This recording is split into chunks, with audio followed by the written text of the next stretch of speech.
இப்போதைய சூழல்ல மொத்தம் 47 தொகுதிகளுக்கான தபால் வாக்கு முன்னணி நிலவரங்கள் என்பது நமக்கு கிடைக்கப்பெற்றிருக்கிறது. அந்த வகையில் 28 தொகுதிகளில் திமுக கூட்டணியும் 17 தொகுதிகளில் அதிமுக கூட்டணியும் 2 தொகுதிகளில் தாவேக கூட்டணியும் முன்னிலையில் இருக்கிறார்கள் அப்படிங்கிற இந்த ஏர்லி ட்ரெண்ட்ஸ் நம்ம பார்த்துட்டு இருக்கோம். இன்னும் சற்று நேரத்தில் 8:30 மணிக்கு மின்னணு வாக்குப்பதிவு எந்திரங்களில் பதிவான வாக்குகள் என்பது எண்ணக்கூடிய பணிகள் என்பது தொடங்கும். திரு சாமிநாதன் எப்படி பார்க்கிறீங்க? 2 தொகுதியில் ஒன்றில் முன்னிலை, ஒன்றில் பின்னடைவு. ஆமா, நிச்சயமா அது கிட்டத்தட்ட அது அந்த கட்சி சென்னை போன்ற பகுதிகளில் ரொம்ப நல்லா தாவேகா தொடர்ந்து பிளே பண்ணிட்டு இருந்தாங்க. திருச்சி கிழக்கு போன்ற பகுதிகளுக்கு போகிறப்ப அது திருச்சியும் ஒரு நகர பகுதி தான் என்றாலும் கூட சென்னை போன்று அவர்களுக்கு தாவேகாவுக்கான செல்வாக்கு என்பது அங்கே சற்று குறைவாக இருக்கலாம்.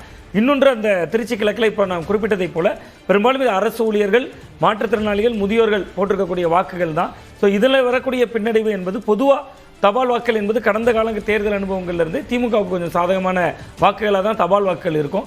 அந்த அடிப்படையில் தான் இதை அணுக வேண்டும். இன்னும் வாக்கு எந்திரங்கள் வருகிற பொழுது அந்த இதில் விஜய் அவர்கள் பெரம்பூரில் ஏற்படுத்திய தாக்கத்தை ஏற்படுத்த முடியுமா என்பது கேள்விக்குறியாக இருந்தாலும் ஒரு குறிப்பிடத்தகுந்த தாக்கத்தை ஏற்படுத்துவார் தான் நான் பார்க்குறேன். இது தபால் வாக்குகளில் கடந்த காலங்களிலிருந்து திமுக தொடர்ந்து முன்னிலை வைக்கக்கூடிய ஒன்றாக தான் பார்க்குறேன். ஓகே, 48 தொகுதிகளுக்கான தபால் வாக்கு முன்னணி நிலவரங்கள்ல 29 தொகுதிகளில் திமுக கூட்டணியும் 17 அதிமுக கூட்டணியும் 2 தாவேகவும் இருக்கு அப்படிங்கிற இந்த நம்பர்ஸை பார்க்கிறோம். 48 தொகுதிகளுக்கான தபால் வாக்கு முன்னணி நிலவரங்கள் கிடைக்கப்பெற்றிருக்கிறது. அதில் 29 தொகுதிகளில் திமுக கூட்டணியும் 17 தொகுதிகளில் அதிமுக கூட்டணியும் தாவேக 2 இடங்களில் முன்னிலை அப்படிங்கிற இந்த நம்பர்ஸை நம்ம பார்க்கிறோம். திரு சூர்யா எப்படி பார்க்குறீங்க? தாவேகாவை பொறுத்த வரைக்கும் இந்த முறை ஒரு சிக்னிபிகண்டான தாக்கத்தை ஏற்படுத்துவார்கள் அப்படிங்கிறது தொடர்ச்சியாக சொல்லக்கூடிய பார்வைகள் அது எப்படி இருக்கோ? இந்த நம்பர்ஸ்ல ஏர்லி ட்ரெண்ட்ஸ்ல இருந்து அதை கணிப்பதற்கான வாய்ப்புகள் இருக்குன்னு நினைக்கிறீங்களா?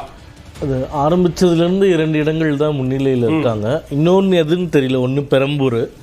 அப்போது கிட்டத்தட்ட நம்ம ப்ரெடிக்ட் பண்ண மாதிரியே திமுக வர்சஸ் ஏடிஎம்கே அப்படின்றது தான் இந்த தேர்தலினுடைய அது ஒரு பார்வையாக இருக்குமோ அப்படின்றது இதை வச்சு சொல்ல முடியும். பட் இருந்தாலும் நான் சொன்ன மாதிரி டூ ஏர்லி.